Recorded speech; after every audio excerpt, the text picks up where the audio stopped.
Es curioso, desde hace, por lo menos en Occidente, unos 2800 años se sigue reflexionando sobre la felicidad. ¿Verdad que da la sensación de que es algo muy escurridizo? Es algo que todos de alguna manera buscamos, queremos experimentar, y parece algo bastante escurridizo. Cuando John Lennon tenía 5 años, su madre le dijo lo siguiente: John, la clave de la vida es ser feliz. Entonces John fue al colegio y la maestra un día les dijo a los niños: quiero que hagáis un trabajo sobre lo que queréis ser de mayores. Y John escribió ser feliz. Entonces la profesora, cuando leyó el ensayo, le dijo: John, no has entendido nada del trabajo. Y John le dijo: señorita, usted no ha entendido nada de la felicidad. Y no ha entendido nada de la vida. ¿Qué es la felicidad? Si yo pretendiera, a pesar de tener la mejor intención, deciros a vosotros lo que es la felicidad, qué equivocado estaría. Sin embargo, sí creo que juntos podemos hacer una reflexión, hacernos preguntas, mirar donde normalmente no miramos y a lo mejor descubrir aquello que está oculto precisamente porque nunca miramos allí. El arte de la pregunta es un arte esencial. El propio Albert Einstein decía que la clave no es encontrar respuestas a las viejas preguntas, sino hacernos preguntas que nunca antes nos habíamos hecho. ¿Por qué son tan importantes las preguntas?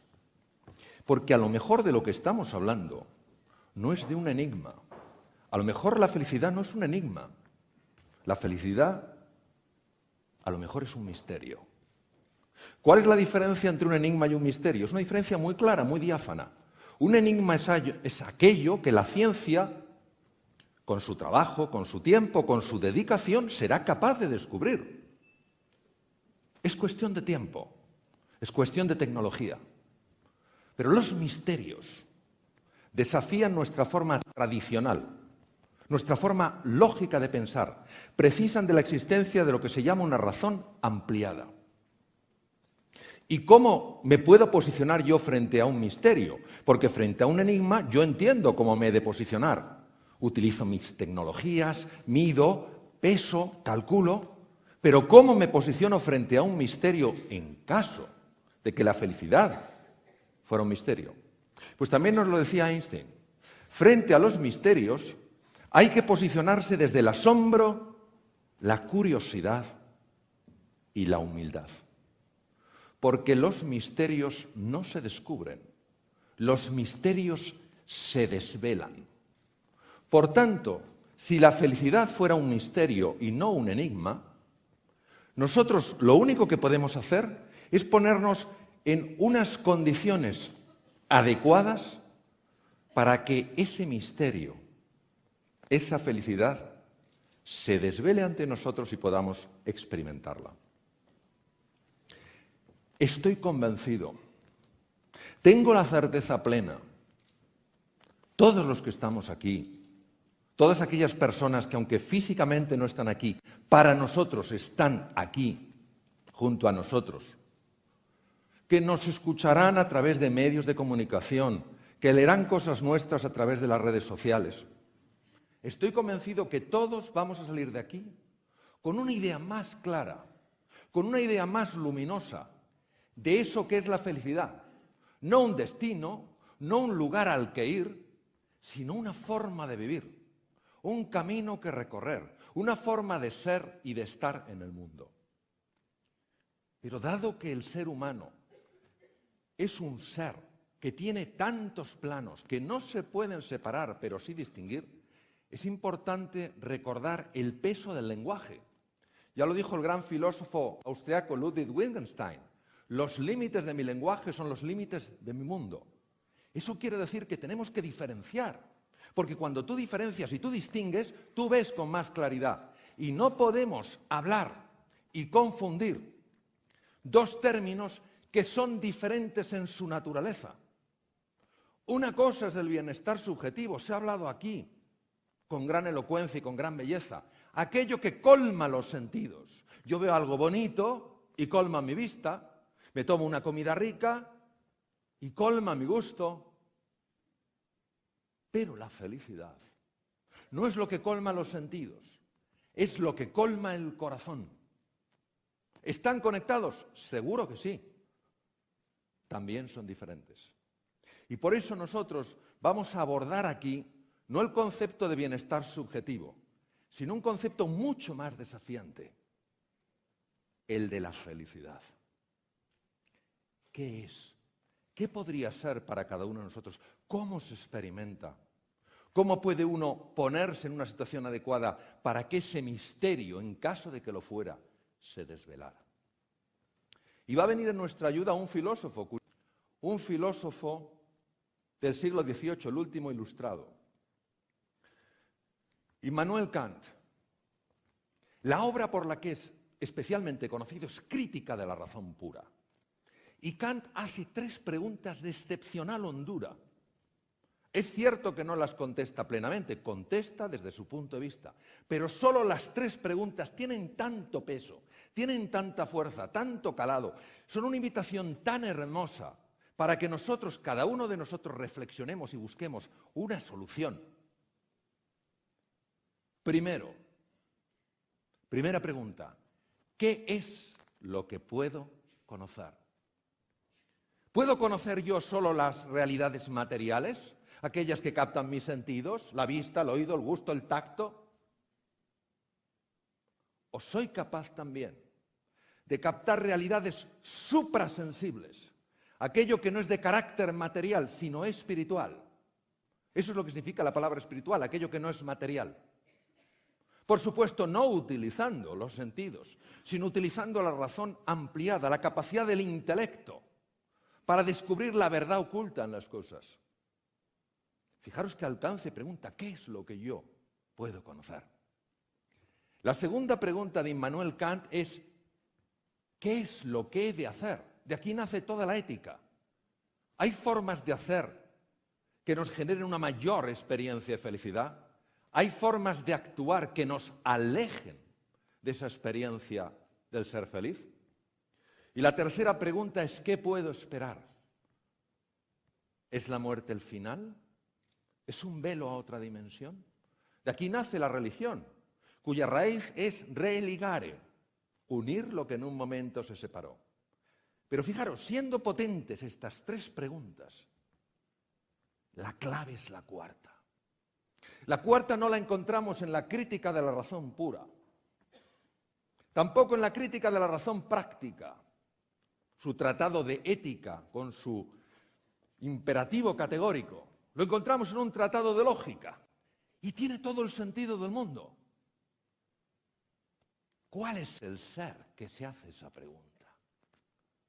Porque no tenemos la sensación de que los animales, con toda la dignidad y toda la hermosura que tienen, se hagan esa pregunta.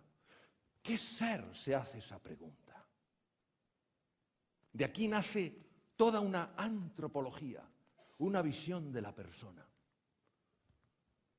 Los seres humanos, los que estamos aquí, los que no están aquí y están con nosotros. ¿Qué somos nosotros? Porque si nos damos cuenta, el ser humano que desea conocer, ya no lo reflejaba Aristóteles en el siglo IV antes de Cristo, el ser humano que desea conocer ha llegado a conocer lo más diminuto, las partículas más elementales, no ya los átomos, los electrones, los protones, los neutrones, sino hasta los quarks, los neutrinos. Ha llegado a conocer lo más grande, las galaxias, la expansión del universo. Sin embargo, pasa frente a él y no se asombra de la maravilla que es. Y el ser humano es como si se autoocultara, como si se escondiera de sí mismo, como si jugara al escondite y nos interpelara, descubre quién soy. Porque veréis, si solo hablamos de la felicidad cuando estamos calentitos, cuando comemos bien, cuando tenemos trabajo, cuando ganamos una cierta cantidad de dinero, cuando tenemos un cierto prestigio, no estamos hablando de felicidad. Hay que entender la felicidad cuando el bienestar subjetivo desaparece. Por supuesto que también la felicidad tiene una conexión con el bienestar subjetivo. No es un dilema, no es lo uno o lo otro, sino un contraste, lo uno y lo otro. Hay que entender la felicidad cuando aparecen los tres grandes oponentes del ser humano. El mal, tanto el mal físico como privación de un bien necesario. La ceguera es un mal físico porque es la privación de la visión, como el mal moral, la injusticia, la violencia, el daño de esas personas que son tus hermanos, en presencia de la muerte y en presencia del sufrimiento. Por eso, la pregunta sobre la felicidad es la pregunta sobre el sentido de la vida. No la de dar un sentido a la vida, sino de preguntarse si la vida ya tiene un sentido. Y si nosotros podemos mirar al mal, podemos mirar a la muerte y podemos mirar al sufrimiento sin salir corriendo, y si hay en el mal, y si hay en la muerte, y si hay en el sufrimiento, más que amar en la vida que temer. Y si merece la pena vivir a pesar de que la vida, muchas veces, para muchas personas, es un verdadero drama existencial. Yo sé, todos sabemos, que nuestra naturaleza biológica precisa de una emoción que es el miedo. Sin esta emoción que es el miedo, no hubiéramos podido sobrevivir. Nos hace ser cautelosos, estar más alerta, pero tiene que estar en la dosis adecuada. Más allá ya no es miedo, es pánico. Y hay otra emoción que no está anclada solo a nuestra biología. Por supuesto que necesita de nuestra biología, por supuesto que necesita de nuestras neuronas, por supuesto que necesita de nuestros neurotransmisores. Pero está a otro nivel. Es el amor. El amor sencillamente como agradecimiento. Agradecimiento por las cosas de cada día. Agradecimiento porque a lo mejor no vemos, pero seguimos teniendo imaginación. No pueden residir en el mismo corazón el miedo y el agradecimiento, el miedo y la gratitud, porque son incompatibles. Si por la mañana nos fijáramos en todas esas cosas que hay en nuestra vida y que podríamos agradecer en lugar de todo aquello que no nos gusta, experimentaríamos ausencia de miedo ante la vida. La capacidad de perdonar, fácil, claro que no. Pero un corazón resentido es un corazón lleno de ira. El miedo cuando anida en nosotros, en el mismo corazón no puede anidar el miedo y la gratitud. Si nos entrenáramos en el agradecimiento, si nos entrenáramos en la compasión, en la generosidad, en el apoyo, en el consuelo, viviríamos una vida con un nivel de miedo radicalmente distinto. Y estaríamos en condiciones mucho mejores para que se desvelara ese misterio, que probablemente es la felicidad. Por eso, al final, Jean-Paul Sartre, existencialista francés, premio Nobel, ya hemos escuchado un comentario dentro de muchos comentarios que él hizo y que no le merecieron gran afecto, no porque potenciara la individualidad, sino el individualismo. Con ese, el infierno son los demás. Pues a ver si a lo mejor en la vida no hay amigos ni enemigos, sino simplemente maestros. El gran Confucio, 25 siglos atrás, en China, decía: si ves a un hombre bueno, imítale. Si ves a un hombre malo, examínate a ti mismo. Por eso, y con esto termino, para mí, el sentido de la vida, la base de la felicidad, es plantar semillas de esperanza, de ilusión, de confianza, de entusiasmo, de inspiración, aunque a lo mejor yo no las vea florecer. Y aceptando que en esas semillas existirá la imperfección de eso que tengo de barro, pero también existirá la perfección y la belleza de eso que tengo de Dios. Gracias.